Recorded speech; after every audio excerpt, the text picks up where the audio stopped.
ఈరోజే జ్యేష్ఠ మంగళవారం లక్ష్మీదేవికి ఎంతో ప్రీతికరమైన రోజు. మరి ఇంతటి విశేషమైన రోజు ఈ కథను వింటే చాలు, సకల శుభాలు కలుగుతాయి. మరి ఈరోజు వినాల్సిన ఆ కథ ఏంటో ఇప్పుడు ఈ వీడియోలో తెలుసుకుందాం.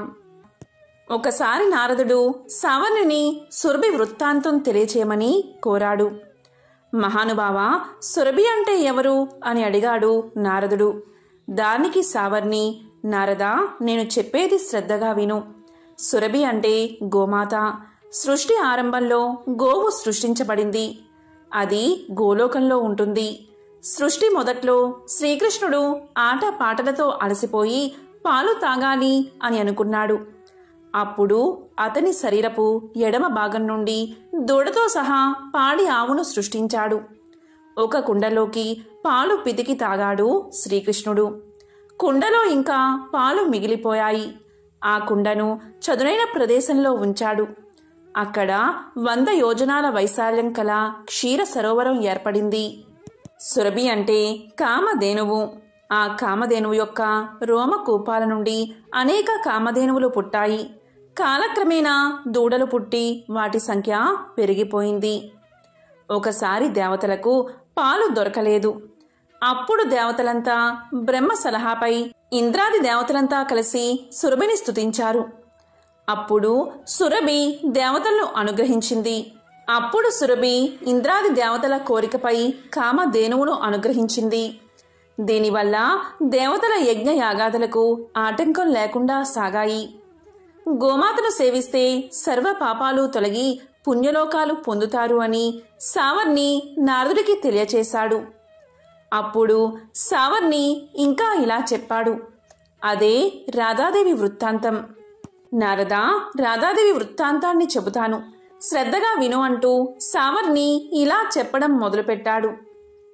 ఒకసారి శివుడు కుమారస్వామికి శ్రీకృష్ణ పరమాత్మ యొక్క రసోత్సవ కథలను చెప్పాడు. ఆ సమయంలో పార్వతీదేవి అక్కడికి వచ్చి, నాదా, దేవతా స్త్రీలలో ప్రసిద్ధురాలు ఎవరో చెప్పండి అని తన పతి అయిన మహాశివుణ్ణి కోరింది. అప్పుడు శివుడు పార్వతీదేవికి రాధాదేవి చరిత్ర తనకు మాత్రమే తెలుసని, ఇతరులకు తెలియచేయవద్దని, దాన్ని రహస్యంగా ఉంచమని శ్రీకృష్ణ పరమాత్మ ఆదేశించాడని తెలియచేశాడు. తరువాత శివుడు కృష్ణుణ్ణి ప్రార్థించి ఆయన అనుమతి తీసుకుని పార్వతీదేవికి రాధాదేవి వృత్తాంతాన్ని ఇలా చెప్పసాగాడు. దేవి, శ్రద్ధగా విను. బృందావనంలో రత్న సింహాసనం మీద శ్రీకృష్ణ పరమాత్మ ఒంటరిగా కూర్చుని ఉన్నాడు. అతనికి ఆ ఒంటరితనం నచ్చలేదు. సుఖించాలి అనే కోరిక కలిగింది. అప్పుడు పరమాత్మ 2 రూపాలుగా మారాడు. కుడివైపు భాగం నుంచి కృష్ణుడిగా, ఎడమవైపు భాగం నుంచి రాధగా మారాడు. ఆ ఇద్దరూ ఎంతో అన్యోన్యంగా ఆనందంగా ఉన్నారు. రాధాదేవి అంశల వల్ల, ఆ అంశల వల్ల, అంశల వల్ల దేవతా స్త్రీలు పుట్టారు. రాధాదేవి యొక్క రోమకూపాల నుండి గోపికలు, కృష్ణుడి యొక్క రోమకూపాల నుండి గోపాలురు పుట్టారు. రాధాదేవి ఎడమ భాగం నుండి మహాలక్ష్మి జన్మించింది. ఆమె వైకుంఠవాసుడైన చతుర్భుజ నారాయణుడికి భార్య అయ్యింది. జగన్నాథుని అధిష్టాన దేవతగా గృహలక్ష్మి అని పిలువబడింది. ఆ మహాలక్ష్మి రాజులకు రాజ్యలక్ష్మిగా, ఆమె రాజులకు రాజ్యానికి సంపదను కలగజేసేదిగా అయ్యింది. రాజ్యలక్ష్మి అంశ మధ్యలక్ష్మి భూలోకంలోని మానవులందరికీ ఇండ్లలో దీపాలకు అధిష్టాన దేవత అయ్యింది. రాధాదేవి ఎల్లప్పుడూ శ్రీకృష్ణుడి వక్షస్థలంపై ఉంటుంది. ఈ చరాచర జగత్తులో శాశ్వతమైనవాడు శ్రీకృష్ణ పరమాత్ముడు ఒక్కటే. ఆ శ్రీకృష్ణుడికి ప్రాణం కంటే ఇష్టమైనది రాధాదేవి. కాని ఈ రాధాదేవి సుదాముని శాపం వల్ల భూలోకంలో కళావతి వృషభునకు కుమార్తెగా జన్మించింది అని శివుడు పార్వతీదేవికి తెలియచేశాడు. అప్పుడు పార్వతీదేవి మహాశివుణ్ణి ఇలా అడిగింది. రాధాదేవికి సుదాముడు సేవకుడు కదా, అటువంటిది సేవకుడైన సుదాముడు కృష్ణుడి భార్యను శపించడం ఏమిటి అని అడిగింది. అప్పుడు శివుడు ఇలా చెప్పాడు. పార్వతి, సృష్టిలో ప్రతి పనికి ఒక కారణం ఉంటుంది. పరమాత్మ లోక కళ్యాణం కోసం అనేక విచిత్రాలు చేస్తూ ఉంటాడు. అదే సుధాముని శాప వృత్తాంతం. ఆ వృత్తాంతాన్ని వివరిస్తాను విను. ఒకసారి కృష్ణుడు భూలోకంలో విరజ అనే గోపికతో కలిసి బృందావనంలో ఆనందంగా గడిపాడు.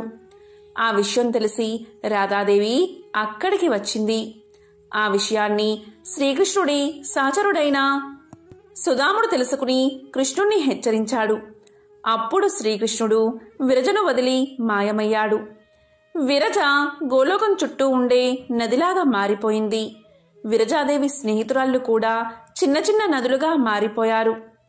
అప్పుడు రాధ విరజను కనుగొనలేక ఇంటికి తిరిగి వెళ్ళిపోయింది. అప్పుడు కృష్ణుడు తన సహచరులతో రాధాదేవి మందిరానికి చేరుకున్నాడు. అప్పుడు రాధ కోపంతో కృష్ణుణ్ణి తిట్టింది. రాధాదేవి తిట్లు విని శ్రీకృష్ణుడి అనుచరుడైన సుధామునికి కోపం వచ్చింది. అతను రాధను తిట్టాడు. అప్పుడు రాధ సుధాముణ్ణి రాక్షసుడిగా జన్మిస్తావు అని శపించింది. సుధాముడు కూడా రాధను నీవు భూలోకంలో జన్మిస్తావు, శ్రీకృష్ణుడితో వియోగం కలుగుతుంది అని శపించాడు. తరువాత రాధా సుధాములు ఎంతగానో బాధపడ్డారు. అప్పుడు శ్రీకృష్ణుడు ఆ ఇద్దరిని ఓదార్చాడు. ఆ శాపం కారణంగా సుధాముడు శంకరుడు అనే దానవ రాజుగా జన్మించి తర్వాత వివాహం చేసుకుని తర్వాత కాలంలో చనిపోయి గోలోకానికి చేరుకున్నాడు. రాధాదేవి భూలోకంలో వృషభనుడు అనే వైశ్యుడికి కుమార్తెగా పుట్టింది. ఆమెకు 12 సంవత్సరాల వయస్సు రాగానే రాయరుడు అనే వైశ్యుడికిచ్చి వివాహం చేశారు. అప్పుడు రాధాదేవి తన ఛాయను రాయుడి వద్ద ఉంచి తాను స్వయంగా శ్రీకృష్ణుడి వక్షస్థలంలో ఉండేది. ఒకసారి శ్రీకృష్ణుడు భూభారం తగ్గించడానికి భూమి మీద పుట్టాడు. కృష్ణుడికి యశోద తల్లి, ఆమె సోదరుడైన రాయనుడు మేనమామ అయ్యారు. కృష్ణుడు భూలోకంలో బృందావనంలో రాధాదేవితో కొంతకాలం గడిపాడు. కృష్ణుడు భూభారాన్ని తగ్గించే పనిలో పడి 100 సంవత్సరాలు రాధను కలవలేదు. ఆ తరువాత వారిద్దరూ కలిశారు. తరువాత రాధాకృష్ణులు గోలోకానికి వెళ్లారు. రాధాదేవిని కృష్ణుడు తర్వాత నేను ఆ తరువాత బ్రహ్మాది దేవతలు పూజించారు. చాలా కాలం క్రితం జయపాలుడు అనే రాజు మాహిష్మతి నగరాన్ని పాలించేవాడు. అతనికి భోగభాగ్యాలు ఎన్నో ఉన్నాయి, దేనికి కొదవలేదు. కానీ ఒకే ఒక లోటు, అదే సంతానం లేకపోవడం. ఎన్ని నోములు, ఎన్ని వ్రతాలు, ఎన్ని పూజలు చేసినా ఫలితం మాత్రం శూన్యం. చివరికి పరమేశ్వరుడికి ఆ మహారాజు దంపతులపై కరుణ కలిగింది. ఒకసారి పరమేశ్వరుడు ఓ సన్యాసి రూపంలో జయపాలుడి నగరానికి వచ్చి అంతఃపుర బయట ద్వారం వద్ద నిలబడి భవతి భిక్షాందేహి అనేసి అక్కడ్నుంచి వెళ్ళిపోయాడు. జయపాలుని భార్య పల్లెల్లో సంబారాలు సమకూర్చుకుని భిక్ష వేసేందుకు వచ్చే లోపలే ఆ సన్యాసి వెళ్ళిపోయాడు. ఇలా 3 రోజులు గడిశాయి. జరిగినదంతా భర్తకు వివరించింది జయపాలుడి భార్య. అప్పుడు జయపాలుడు ఇలా పలికాడు, రేపు ఆ సన్యాసి వచ్చే ముందే నీవు సిద్ధంగా ఉండు అని భార్యకు చెప్పాడు. ఇక ఆ తర్వాత మరుసటి రోజు సన్యాసి రాగానే మహారాణి బంగారు పల్లెంతో సహా భిక్ష వెయ్యబోయింది. కాని ఆ సన్యాసి భిక్షను స్వీకరించలేదు. సంతానం లేని నీ చేతితో నేను స్వీకరించను అని పలికేసరికి ఆమె ఇలా పలికింది, మహాత్మా, దయచేసి సంతానం కలిగే మార్గాన్ని ఉపదేశించండి అని వేడుకుంది. అప్పుడు ఆ సన్యాసి రూపంలో ఉన్న ఈశ్వరుడు ఇలా పలికాడు, అమ్మా, నేను చెప్పబోయేది శ్రద్ధగా విను. నీ భర్తకు తెలియచేయి. నీలం రంగు వస్త్రాలను కట్టుకుని నీలం రంగు అశ్వాన్ని అధిరోహించి ఒంటరిగా నీ భర్తను తూర్పు దిక్కుకు వెళ్ళమని చెప్పు. అక్కడ అరణ్యంలో అతని నీలాశ్వం ఎక్కడ అలసటతో కింద పడిపోతుందో అక్కడ దిగి తవ్వమని చెప్పు. ఆ తవ్వకం నుండి ఒక స్వర్ణ దేవాలయం బయట పడుతుంది. ఆ స్వర్ణ దేవాలయంలో ఉండే అమ్మవారిని భక్తి శ్రద్ధలతో పూజిస్తే మీకు సంతానం తప్పకుండా కలుగుతుంది అని చెప్పి వెళ్ళిపోయాడు సన్యాసి రూపంలో ఉన్న శివుడు. అప్పుడు ఆమె శివుడి మాటలను యథాతథంగా భర్తకు చెప్పింది. వాళ్ళు ఆ విధంగానే చేశారు. స్వర్ణ దేవాలయంలో ఉన్న అమ్మవారిని జైపాలుడు ప్రార్థించాడు. జైపాలుడి భక్తి శ్రద్ధలకు మెచ్చి అమ్మవారు ప్రత్యక్షమై ఇలా పలికింది. జైపాల, నీ భక్తికి ఎంతగానో మెచ్చాను. ఏం కావాలో కోరుకో అంది. అప్పుడు జైపాలుడు, అమ్మా, చాలా సంతోషం, సాక్షాత్కరించావు. నాకు సంతానం లేదు, సంతానాన్ని ప్రసాదించు తల్లి అని వేడుకున్నాడు. అప్పుడు అమ్మవారు ఇలా పలికింది. జైపాల, నీకు దీర్ఘాయువు వైదవ్యం కల కుమార్తె కావాలా, లేక అల్పాయుష్కుడు జ్ఞానవంతుడైన కొడుకు కావాలా అని అడిగింది.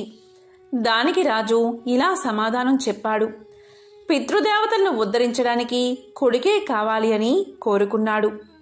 అప్పుడు అమ్మవారు ఇలా చెప్పింది. జైపాల, ఇటు చూడు, గణపతి దగ్గర ఉన్న చూతవృక్ష ఫలాన్ని నీ భార్యకు ఇవ్వు అంది. జైపాలుడు అమ్మవారు చెప్పినట్లుగానే ఆ వృక్షానికి ఉన్న పళ్లను కోసేసరికి గణపతికి కోపం వచ్చింది. ఇందుకు ఫలితంగా గణపతి ఇలా అన్నాడు. జైపాల, నీకు జన్మించే కుమారుడు 16వ ఏట సర్పం బారిన పడి మరణిస్తాడు అని శపించాడు. ఈ విధంగా కొన్నాళ్లకు జైపాలుని భార్య ఒక కుమారుణ్ణి కంది. ఆ కుర్రవాడికి యుక్త వయసు వచ్చింది. వివాహం జరిగితే కుమారుడికి ఆయుష్ పెరుగుతుందేమో అని భావించి కుమారుడికి వివాహం చేద్దాం అని భర్తతో పలికింది. కాశీ విశ్వేశ్వరుణ్ణి దర్శించి వచ్చాక కుమారుడికి వివాహం చేద్దామన్నాడు జైపాలుడు. తన కుమారుణ్ణి అతని మేనమామతో కలిపి కాశీకి పంపించారు. త్రోవలో వారిద్దరూ ప్రతిష్టానపురం చేరుకున్నారు. అక్కడ వారిద్దరూ ఒక సత్రంలోకి ప్రవేశించారు. అక్కడ కొంతమంది కన్యలు ఆడుకుంటూ కనిపించారు. అందులో సుశీల అనే ఒక కన్య తన స్నేహితురాలతో ఇలా పలికింది. మా అమ్మ మంగళగౌరి వ్రతాన్ని ఆచరిస్తుంది. మంగళగౌరి వ్రతాన్ని ఎవరైతే చేస్తూ ఉంటారో వారి భర్తలు దీర్ఘాయుషులవుతారు అని పలకగానే తన మేనల్లుడు అల్పాయుష్కుడు అన్న సంగతి అతని మేనమామకు తెలుసు కాబట్టి వారిద్దరికీ వివాహం చెయ్యాలి అనుకున్నాడు శివుడి మేనమామ. సుశీల మాటలు వినేసరికి శివుడి మేనమామకు ఒక ఉపాయం కలుగుతుంది. సుశీలను శివుడికిచ్చి వివాహం జరిపిస్తే అతనికి తప్పకుండా మంగళగౌరీదేవి అనుగ్రహం లభించి పరిపూర్ణ ఆయుష్యుడు అవుతాడని భావిస్తాడు. అప్పుడు మేనమామ సుశీల తల్లిదండ్రుల వద్దకు చేరుకుని, శివుడు అనే బాలుడు నీ కూతురికి తగిన భర్త అని దేవుని వాక్యంగా వారిని నమ్మిస్తాడు. దాంతో సుశీల శివుడుల వివాహం జరిగిపోతుంది. పెళ్లైన ఆ కొత్త దంపతులు ఆ రోజు రాత్రి బ్రహ్మచర్య వ్రతాన్ని పాటిస్తారు. అప్పుడు రాత్రి కలలో మంగళగౌరీదేవి సుశీలకు కనబడి ఇలా పలుకుతుంది.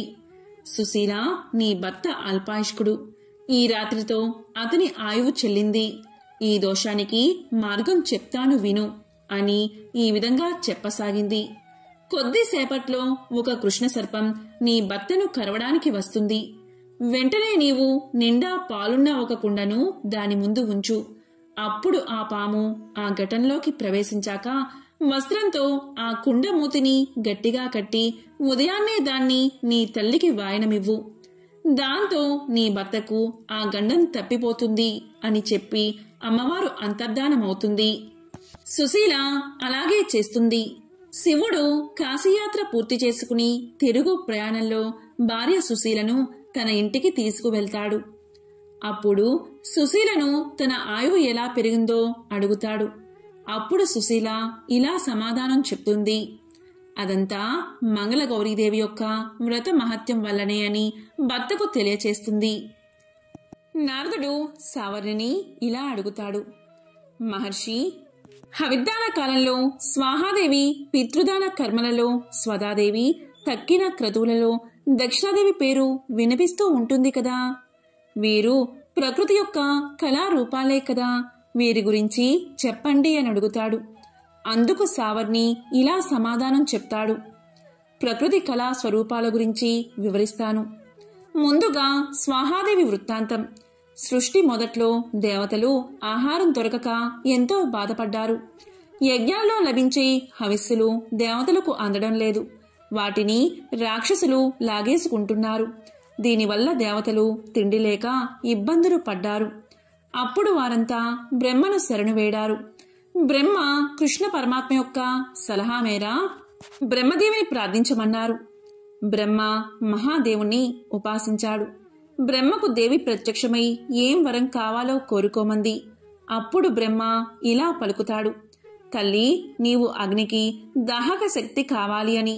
నీవు లేనిదే అగ్ని దేనిని దహించకూడదు. అగ్నిలో హవిస్సు వేసే సమయంలో ప్రతి మంత్రం చివర నీ పేరే ఉండాలి. అప్పుడు ఆ హవిస్సు అగ్నిలో కాలుతుంది. దేవతలు దాన్ని స్వీకరించి తమ ఆకలి తీర్చుకుంటారు. కనుక దేవి, నీవు అగ్నికి ఇల్లాలివై దేవతలను రక్షించు అని అడిగాడు. అప్పుడు ప్రకృతిమాత ఇలా పలికింది: చతుర్ముఖ, నేను కృష్ణుడి కోసం తపస్సు చేస్తున్న సంగతి నీకు తెలిసిందే కదా. ఈ రకంగా అభ్యర్థించడం సరికాదు. ఆయన ఆదేశాలను అనుసరించవలసిన వారమే కదా. నేను కృష్ణుణ్ణి ప్రార్థిస్తాను. ఆయన ఆజ్ఞ ఏదైతే అదే చేస్తాను అని తన తపస్సును కొనసాగించింది. తరువాత కొంతకాలానికి కృష్ణుడు ప్రత్యక్షమయ్యాడు. అతన్ని చూసి ప్రకృతిమాత మోహపరవశంతో మురిసిపోయింది. కృష్ణ పరమాత్మ ఆమెను లేపి, ప్రకృతి, నీవు నాగజిత్తుని కుమార్తెగా పుట్టి నాగజితి అనే పేరుతో నాకు భార్యవు అవుతావు. ఇప్పుడు అగ్నికి దాహిక శక్తివై స్వాహాదేవిగా దేవతలకు మేలు చెయ్యి అని అన్నాడు. బ్రహ్మ ఆదేశంతో అగ్ని వచ్చి ఆ ప్రకృతి దేవతను ధ్యానించాడు. బ్రహ్మ వారిద్దరికీ వివాహం చేశాడు. నారద ఈ విధంగా ప్రకృతి మాత స్వాహాదేవి రూపాన్ని ధరించింది అని తెలియచేశాడు. స్వాహా శబ్దం లేని మంత్రం ఉపయోగం లేనిది. స్వాహా శబ్దంతో కూడిన మంత్రాలతో చేసిన హవిస్సులను అందుకుని దేవతలందరూ ఆనందించారు అని సావర్ణి స్వాహా వృత్తాంతాన్ని వివరించి చెప్పాడు. ఇక స్వదాదేవి వృత్తాంతం. సావర్ణి నారదుడితో ఇలా అంటున్నాడు: నారద, ప్రకృతిదేవి కళాస్వరూపమైన స్వదాదేవి వృత్తాంతాన్ని చెబుతాను విను. బ్రహ్మ సృష్టి చేసినప్పుడు మొదట్లో 7 పితృగణాలను సృష్టించాడు. వారికి తర్పణాలు, శ్రాద్ధాలు ఆహారంగా తీసుకోమన్నా. పితృదేవతలకు ఆకలి దప్పికలు లేకుండా ఉండడానికి బ్రాహ్మణులను ప్రతిదినం తర్పణాలు ఇవ్వమన్నాడు.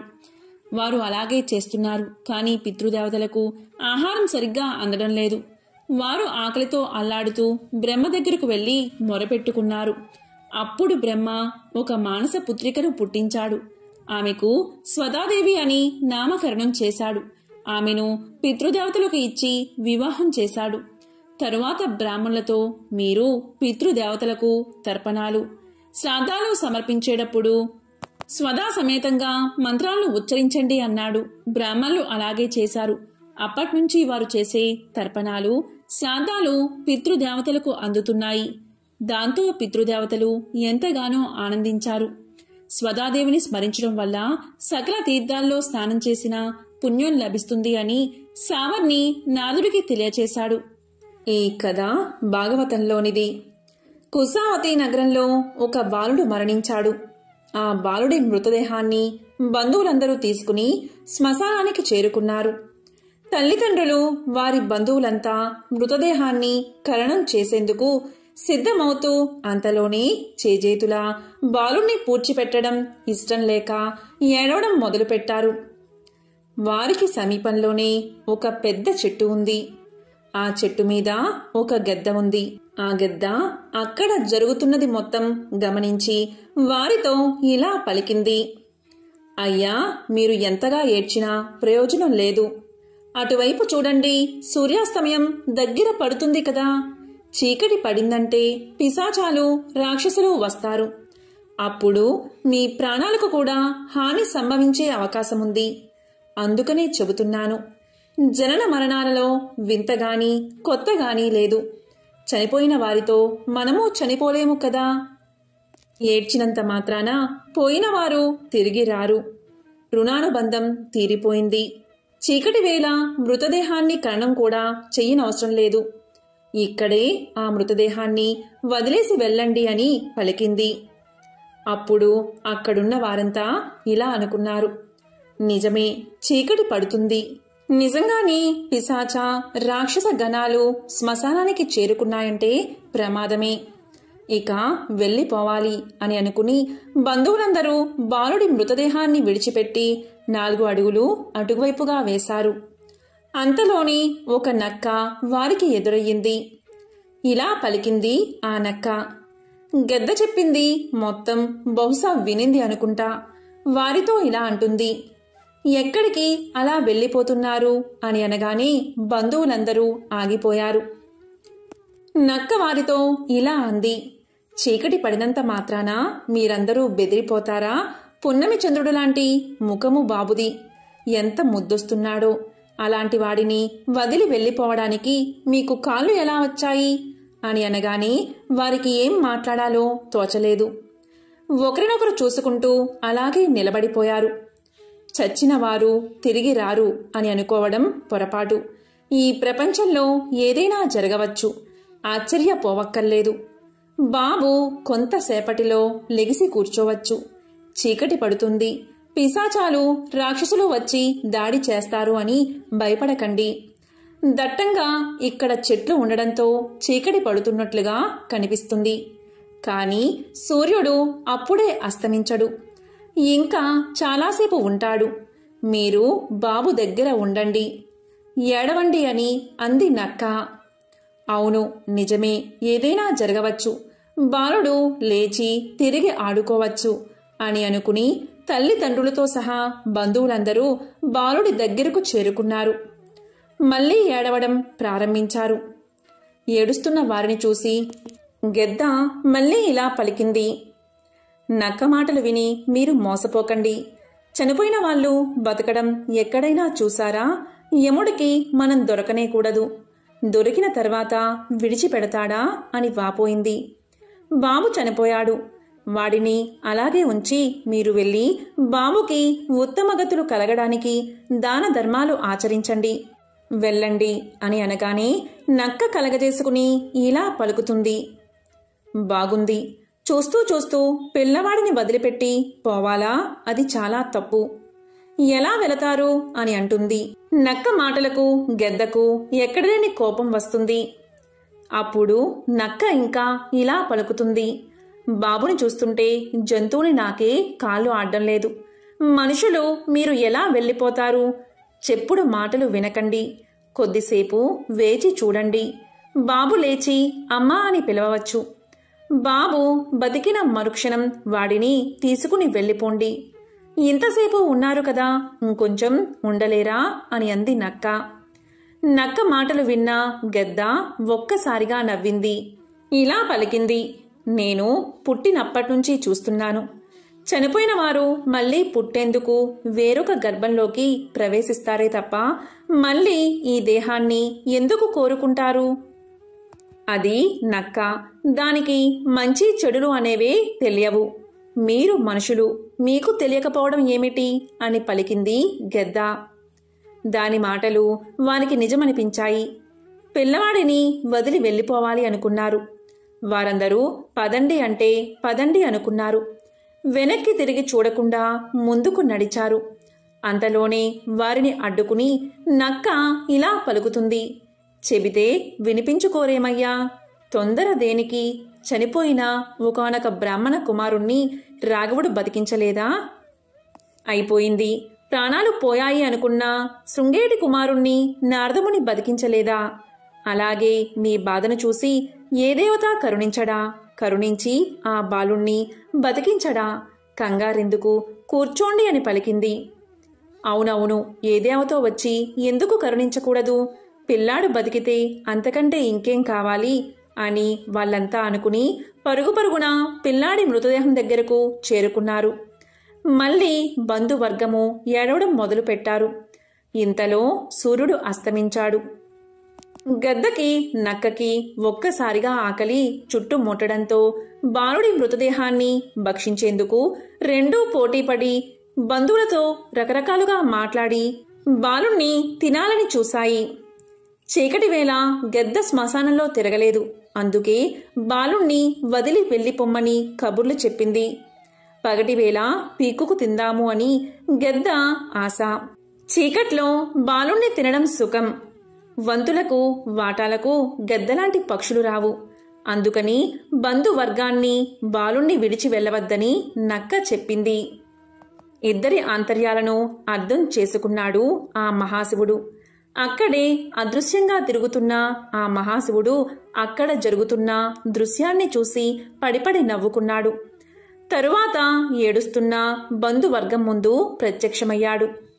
ఆ శివుడు కళ్ళ ఎదుట కోరిన వరాలిచ్చే కొండంత దేవుడు నిలబడేసరికి ఇది కళ నిజమా అనిపించింది అక్కడున్న బంధువులకు.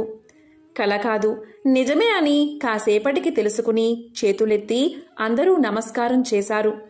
అప్పుడు శివుడు, మీకు ఏం వరం కావాలో కోరుకోండి అని నవ్వుతూ అన్నాడు. అప్పుడు అక్కడ ఉన్న వారంతా ముక్త కంఠంతో ఈ బాబుని బతికించు స్వామి అని వేడుకున్నారు. దానికి శివుడు కరుణించాడు. ఇంతలో బాబు బతికాడు. నిద్ర నుంచి మేల్కొన్నట్లుగా కళ్ళు నలుపుకుంటూ లేచి కూర్చున్నాడు. ఇక మీదట ఈ బాలుడు నిండు నూరేళ్లు జీవిస్తాడు అని దీవించాడు. ఇక గెద్దకు నక్కకు కన్నీళ్లే మిగిలాయి. నోటి వెంట మాట రాలేదు. సన్నగా నవ్వుతూ చూశాడు మహాశివుడు. అంతే, వాటి ఆకలి తీరిపోయింది. దప్పిక కూడా లేకుండా పోయింది. ఇప్పుడే కాదు, జీవించి ఉన్నంతకాలం వాటికి ఆకలి దప్పికలు లేకుండా చేసి శివుడు అదృశ్యం అయ్యాడు. అమ్మా, నాన్న, అత్త, మామ అని పిలుస్తున్న బాలుడు భుజాల మీదకు ఎత్తుకుని బంధువర్గం ఇంటిదారి పట్టింది. ఇక గద్ద, నక్క తమకు జీవితాంతం ఆకలి దప్పికలు ఉండవని తెలుసుకుని ఎంతగానో ఆనందించాయి. తర్వాతి కాలంలో ఆయా జాతులకు అవి రాజులయ్యాయి. రాజన్నవాడు ఆతులను చూస్తూ ఆనందించకూడదు, వెంటనే వారిని ఆదుకోవాలి. అలాగే కపటి యొక్క కంఠాన్ని గుర్తించగలగాలి. వారి మాటల్లోని లోతులను గ్రహించగలగాలి. గ్రహించి వారికి తగినట్లుగా ప్రవర్తించాలి అని భీష్ముడు ధర్మరాజుకు తెలియచేశాడు. అప్పుడు భీష్ముడు ఇంకా ఇలా చెప్పాడు. ధర్మరాజా, శ్రద్ధగా విను. బలహీనుడు అన్నవాడు బలశాలితో పోరాడకూడదు. పోరాడితే ఓటమి తప్పదు. ఓటమితో పాటు ఐశ్వర్యాన్నంతా పోగొట్టుకోవాల్సి ఉంటుంది. దీనికి సంబంధించిన ఒక పురాణ కథ ఉంది. దానిని శ్రద్ధగా విను అని భీష్ముడు పలకగానే ధర్మరాజు, పితామహ చెప్పండి అని శ్రద్ధగా వింటున్నాడు. ఒక మంచుకొండ మీద ఒక బూరుగ చెట్టు ఉంది. దానికి ఎన్నెన్నో కొమ్మలు, రెమ్మలతో ఆ చెట్టు మహావృక్షమైపోయింది.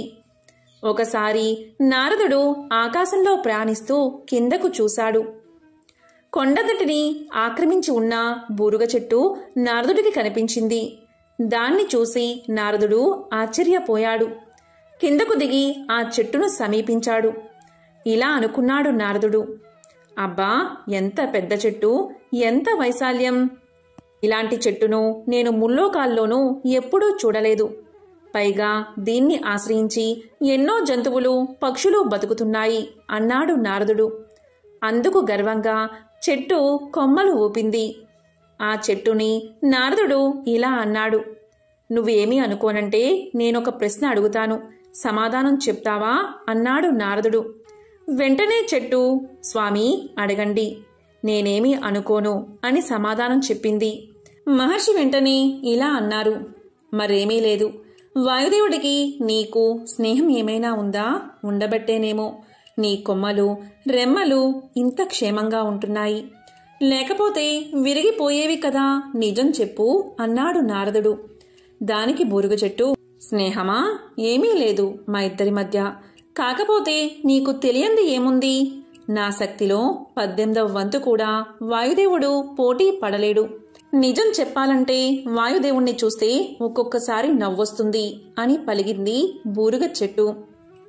నారదా, వాయుదేవుడు నన్నేదో చేద్దామని అప్పుడప్పుడు నానా పాటలు పడతాడు.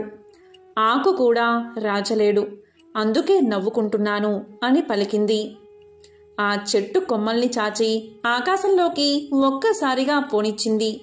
చూడు నా ప్రతాపం అన్నట్లుగా ప్రవర్తించింది బూరుగ చెట్టు. బూరుగ చెట్టుకి గర్వం పెరిగిపోయింది అనుకున్నాడు నారదుడు. అప్పుడు ఇలా పలికాడు, ఓ బూరుగ చెట్టు, ఎంతైనా వాయుదేవుణ్ణి నువ్వు కించపరుస్తూ మాట్లాడడం బాగోలేదు.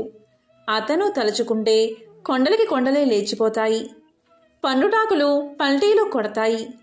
గాలి లేకపోతే నువ్వు నేను మనందరం జీవించగలమా, అస్సలు ప్రయాణం చేయగలమా అని అడిగాడు. అప్పుడు బూరుగ చెట్టు ఇలా పలికింది. జీవించడం జీవించకపోవడం అటుంచి మహర్షి, దానికి ముందు మీరేమన్నారు? వాయుదేవుడు తలుచుకుంటే కొండలకి కొండలే లేచిపోతాయా? నిజమేనేమో, కొండలు లేచిపోవచ్చు. నేను మాత్రం కదలను. నన్ను తాకి చూడమనండి. ప్రభంజనం అన్న బిరుదు పోగొట్టుకుంటాడు అని పలికింది బూరుగ చెట్టు. పెద్ద గొంతుతో అరిచినట్లుగా మాట్లాడింది. అప్పుడు నారదుడు ఇలా పలికాడు. కొంచెం గొంతు తగ్గించవయ్యా. వాయుదేవుడు విన్నాడంటే లేనిపోని గొడవ వస్తుంది. పైగా అతని బిరుదే పోతుంది అంటున్నావు. ప్రమాదం సుమా, నోరు పారేసుకోకు అన్నాడు. వస్తాను అంటూ అక్కడి నుండి బయలుదేరి తిన్నగా వాయుదేవుడి దగ్గరకు చేరుకుని తనకు బూరుగ చెట్టుకు జరిగిన సంభాషణంతా తెలియచేశాడు. అలా చెప్పడమే ఆలస్యం. వాయుదేవుడికి చెప్పలేనంత కోపం వచ్చింది.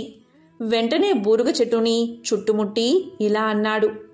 ఏంటి, నీ ఆకు కూడా రాల్చలేనా? నిన్ను చుట్టుముడితే నా బిరుదుకే ప్రమాదమా? నీకు బాగా గర్వం తలకెక్కింది. దానికి తగ్గట్లుగా అనుభవిస్తావు. త్వరలోనే నీ అంతు చూస్తాను అని అనగానే బూరుగ చెట్టు లెక్క చెయ్యలేదు. మరింతగా విర్రవీగుతూ ఇలా పలికింది. ముల్లోకాల్లోనూ నా అంత బలమైన చెట్టు ఎక్కడా లేదు. ముందు ఆ సంగతి తెలుసుకో అని పలికింది. అంత కోపంలోనూ పగలబడి నవ్వాడు వాయుదేవుడు బూరుగ చెట్టు మాటలకు. అతను నవ్వు ఆపలేకపోయాడు. ఇలా పలికాడు. ఒకప్పుడు బ్రహ్మదేవుడు కాసేపు నీ నీడలో విశ్రమించాడు. ఆ దేవుడు నీ నీడను కోరుకున్నాడు కాబట్టే ఇన్నాళ్ళు నిన్ను గౌరవించాను. నీ ఆకును కూడా రాల్చకపోవడానికి కారణం అదే. అంతేకాని నిన్నేమీ చెయ్యలేక కాదు. ఇచ్చిన గౌరవాన్ని నిలబెట్టుకోలేకపోయావు. రెచ్చిపోతున్నావు. అనుభవిస్తావు చూడు అని అన్నాడు వాయుదేవుడు. అక్కడ్నుంచి వచ్చినంత వేగంగానే వెళ్ళిపోయాడు. ఆలోచనలో పడింది బూరుగ చెట్టు. జరిగిందేమిటి? 4 వచనాలు పొగడగానే నేను పొంగిపోయాను. పొంగిపోయి స్థాయికి మించి మాట్లాడాను అని అనుకుంది. వాయుదేవుణ్ణి కూడా లెక్క చెయ్యలేదు నేను. వాయుదేవుడు వచ్చాడు. అప్పుడు కూడా గర్వంతోనే ఉన్నాను. అతను తప్పు అన్నాడు. త్వరలోనే అంతు చూస్తాను అని కూడా అన్నాడు. అప్పుడైనా లొంగి ఉన్నానా? లేదు. మరింత రెచ్చిపోయి మాట్లాడి మనుగడకే ప్రమాదం తెచ్చుకున్నాను. నా బలమెక్కడా? వాయుదేవుని బలమెక్కడా? వాయుదేవుడి బలం ముందు నేను నిలబడగలనా అని అనుకుంది. వాయుదేవుడు ఒక్కసారి తలుచుకుంటే కూకటి వేళ్లతో నన్ను పెకిలించి వేస్తాడు. ఇప్పుడేది దారి? ఏం చేస్తే బాగుంటుంది అని కొమ్మలు వంచి దిగాలుగా నిలబడింది. బూరుగ చెట్టు రాత్రంతా ఆలోచించి ఆఖరికి ఒక ఆలోచన తట్టినట్లుగా ఉంది. స్వేచ్ఛగా కొమ్మలు చాచింది. తనలో తాను గట్టిగా అనుకుని కొమ్మని రెమ్మని ఆకు ఆకును కిందకు రాల్చుకుంది. మూడుబారిపోయింది. తెల్లవారిపోయింది. వెంటనే అక్కడ వాయుదేవుడు ప్రత్యక్షమయ్యాడు. బూరుగ చెట్టు అంతు చూడాలి అని. అక్కడికి వచ్చి చూడగాని కొమ్మలేక రెమ్మలేక మాడు బారిపోయిన బూరుగ చెట్టు కనిపించేసరికి అతనికి ఎక్కడలేని నవ్వొచ్చేసింది. బూరుగ చెట్టు మీద కోపం ఎగిరిపోయింది. ఏంటిది? నేను నీకు వేద్దాము అనుకున్న శిక్ష నీకు నువ్వు వేసుకున్నావే అని అడిగాడు. బూరుగ చెట్టు అప్పుడు చిన్నపోయి చూసింది. ఏదేమైనా గొప్ప బలవంతుడివి. నాతోనే తలపడ్డానికి సిద్ధమయ్యావు. అందుకు నిన్ను అభినందిస్తున్నాను. నీకు ఒక వరాన్ని కూడా ఇస్తున్నాను. ఇక మీదట నీకు కాని నీ బంధువులకు కాని హాని చెయ్యను. ఆ ఆలోచన కూడా తలపెట్టను. నిశ్చింతగా ఉండు అని పలికాడు వాయుదేవుడు. అక్కడ్నుంచి వెళ్ళిపోయాడు. కాబట్టి ధర్మరాజా, బలమైన వాడితో తలపడితే ఆఖరికి జరిగేది ఇదే అని భీష్ముడు ధర్మరాజుకు తెలియచేశాడు. ఎంతో పవిత్రమైన విశేషమైన ఈరోజు ఈ కథను విన్నా, చదివినా, చెప్పినా, వినిపించినా జన్మల పాపాలు తొలగి 1,000,000 జన్మల పుణ్యం వస్తుంది. సకల శుభాలు కలుగుతాయి. ఓం నమో నారాయణాయ. ఓం శ్రీ మహాలక్ష్మియే నమః. ఓం నమః శివాయ. ఓం శ్రీ మాత్రే నమః.